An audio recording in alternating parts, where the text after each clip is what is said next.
Well, it's a pretty common thing that both in marriage and money, in the same way that people are looking in places where the money isn't, they're looking for alignment or love or appreciation in places where it isn't in the moment. In other words, it's easy in a fluid situation where there are highs and lows and sometimes more appreciation and sometimes not so much and sometimes distraction and sometimes attention. It's easy to hold someone else sort of responsible for the way you feel. And it's a pretty common thing in relationship because you know how good another person can make you feel. And because you want so much to feel good. So then when they let down and don't do their job and don't make you feel good, it's easy to notice that you don't feel good and associate it with something that they're doing or not doing, and then making them responsible for the way you feel, which is the single most common denominator in the breakdown of relationships, more significant than all other things put together. So what it really comes down to is you just have to decide that you're going to be happy in the relationship, period. You're going to be happy in the relationship, and brace yourselves. And what the other person does is irrelevant. What the other person does is irrelevant. What the other person does is irrelevant because you can't control what they do, and that's what's freaking you out. Do you know that most relationships are based upon your belief in your ability to control the other? Do you ever listen to the people in the hair salons talking? Oh yeah, I've pretty much got him trained now, they say. Pretty much got him trained, and we say, run away, run far away. Nobody wants to be held hostage as the provider of your happiness, even though we are certain that for each other you want one another's happiness. But it turns bad. It can turn real bad when you actually believe and make someone else believe that you are responsible for the way I feel. Because there is no more common sucking the life out of someone feeling than to actually believe that they're responsible to do something that they can't do. You see, when they were performing, and we're talking about either side of this, when your partner was performing in a way that was making you happy, if you had always stayed happy, they would have kept up that performance. But you trained them, we're talking to all of you, you trained them early on that you weren't always having it. You weren't always responding in that positive way, you see. You have to let them off the hook. How does that feel? Blame really does feel better than guilt, we know. It feels better to blame someone else. But you'll never be free in that, you see. You're not the only one who is looking. He looks to you for that as well. Yes. And gets bent out of shape when things aren't going his way as well. Everyone does. But there is no freedom in that, and there is no long-standing stability in that either. And we know it is so nice to have someone that is so lovely to be with, but then you are like a puppet that someone has let go of the strings if you have become dependent upon that. You have to find it. So when you decide to just give up trying to control anything, give up trying to control their behavior, give up trying to control their actions, give up trying to control their beliefs, give up trying to control their vibrational patterning, give up trying to control it, and just tune in to this source that is you. Gain the leverage that you always gain from alignment, and radiate your signal, which if they're ready for it, they'll catch hold of. And otherwise, words don't teach, you see. You just gotta know it and live it. And as you know it and live it, those who want to know and live what you know and live will gravitate to you. They will find a way. Law of attraction will show them the path, you see. So let's say you've gathered a group of people that have come to a prosperity seminar, and you're wanting to express to them what you know. We would say, I want you to forget everything that you think you know about where you stand in relationship to where you want to be. Because I know for sure that you have a distorted view of yourself. So I don't really want to talk too much to you about where you are, because I am assuming that the fact that you're here means you want something different. And I don't want to keep beating the drum of where you are, because it will just make it harder for you to hear what's coming next. So this is a simple premise of my abundance seminar. It's everywhere. You're on a treasure hunt. It's available to you. You just haven't been looking in the right places. I'm going to show you where those places are. That's how we would approach it. And then eventually you got to get to what we talked about this morning. It's a vibrational place. It's an emotional place. It's a feeling place. Abundance is first a feeling. Without the feeling, the evidence cannot come. But once you get the feeling, then the absence of the manifestation, the sting is gone. And then the fun of watching it begin to roll in. You've experienced it. We know you have. Especially when you're new to this material. When you're new to it, your expectation is greater, you see. And when your expectation is greater, then your desire moves faster into fruition. When you want something and you believe it, and you're on your way to it, and you're joyfully romping down the path on your way to it. When you go on vacation or you get on a journey, you get out on the road going someplace, you're not there when you first start, but you don't freak out because you're not there. You expect there to be some journey along the way. But we have to say, friends, we love you very much. You know what's coming after that phrase? We love you very much, but you do complain on your journeys. You do. You complain on your journeys. And we take that as a good thing, not as a bad thing. We mean it as a compliment in this sense. At very deep levels, sometimes so deep, at very deep levels, you know things are supposed to work out for you. You do. And when they're not, there is a sort of freaking out that is natural. We understand that. But we want you to know a whole lot is working out before there is a manifestation that you can show to others. And if you can be a little less hung up on the manifestation that you want to show to others, and more tuned to the feeling of adventure, to the feeling of joy.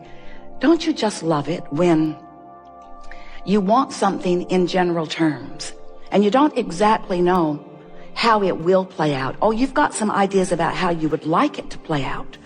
But the reason that you want whatever it is to play out in more detail is because you believe that in the manifestation of it, you will feel better.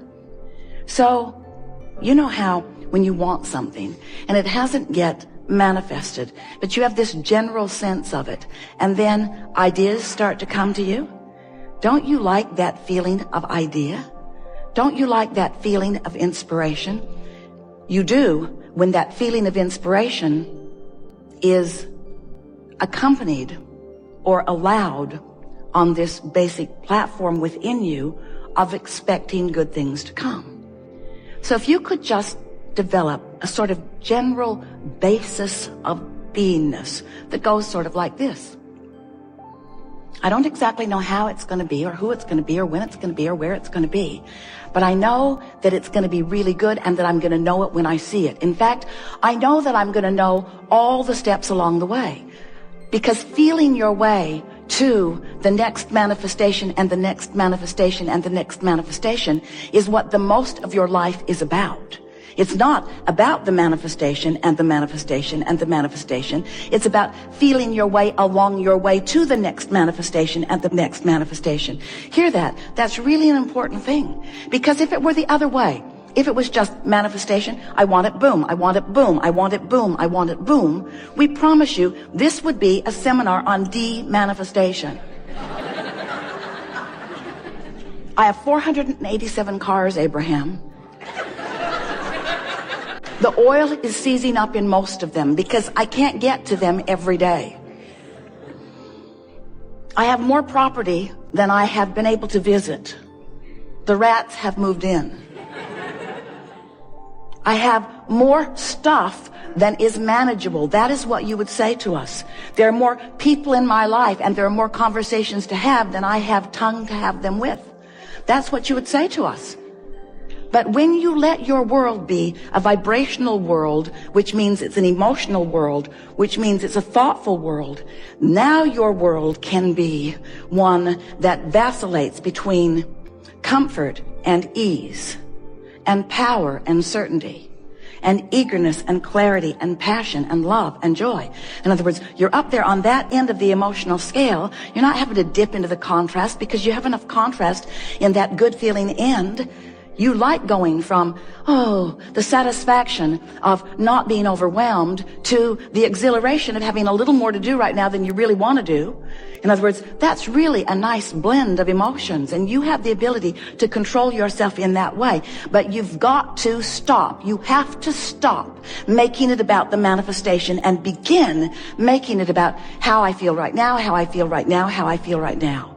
Because you don't have control over the manifestation because you haven't exercised control over your vibration.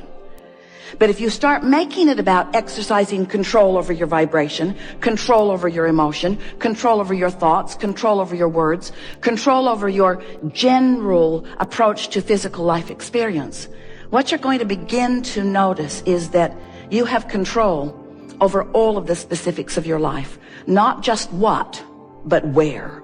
And not just where, but who. And not just who, but when. You get to dictate every single part of your experience. You get to call the shots. You are the only one that ever calls it in, and you're the only one who ever holds it out and keeps it from coming. So do you have any idea? We do. And we're not mocking you. Well, a little. Do you have any idea how many experiences you have called to you that you're not allowing to flow with the ease that is possible? And do you know the one reason why you're not allowing these things, experiences, people, places, events, circumstances, dollars to flow to you in the way that you want? It's because you are fixated on the observation of what is. And you are letting the absence of what you want in your what isness dominate your vibration, set up a vibrational field that holds it apart. So you've got this pull, push, pull, push, pull, push thing going on. I want it, but I want it now, and I want it yesterday, and I want it so much, and the not having of it has me upset. That's basically what your vibration, most of you, we love you so much. But we thought you might like to start this new year off knowing how to create your own reality. Because nobody else is creating your own reality, you see. That's why it's called your own reality. Your own reality. You are the creator of your own reality, which means you are the vibrator of your own beingness, which means you are the thinker of your own thoughts. You are the perceiver of your own world. You are the attractor of your own experience. You are the maker of your own life. You are the uplifter of your own being. You are the magnificent genius creator who came into this physical body with the express intent of mixing it up, of looking around, of identifying what you want, of achieving vibrational harmony with it, and then taking glory, watching with reverence and appreciation and rambunctious zest for life, watching the components of your creation come into place one by one to, in some cases, surprise you, and in every case, delight you to the power and the clarity and the worthiness and the goodness and the readiness and the bigness of that which is you. We love visiting with you. We like so much a group like you gathering together, people all around the world. We're pleased that you're there too. Listening to our rampage of appreciation of the life that you are living. Your life that you are living. But you can't live your life without those like us benefiting from your exposure to your life. Because when you look around and you have experiences and you revel with delight in some of them and you shudder in discomfort at others, in every case, whether you are cringing or applauding, you are focusing energy that is creating worlds. And as you do that, we're all in on it. We get to participate with you. That thrill that you have is our thrill that you are interpreting. But when you feel bad, that's you interpreting the absence of us. Absence isn't the right word because we don't go away. It is your pinching yourself off from the vibration of your source. That is really what negative emotion is.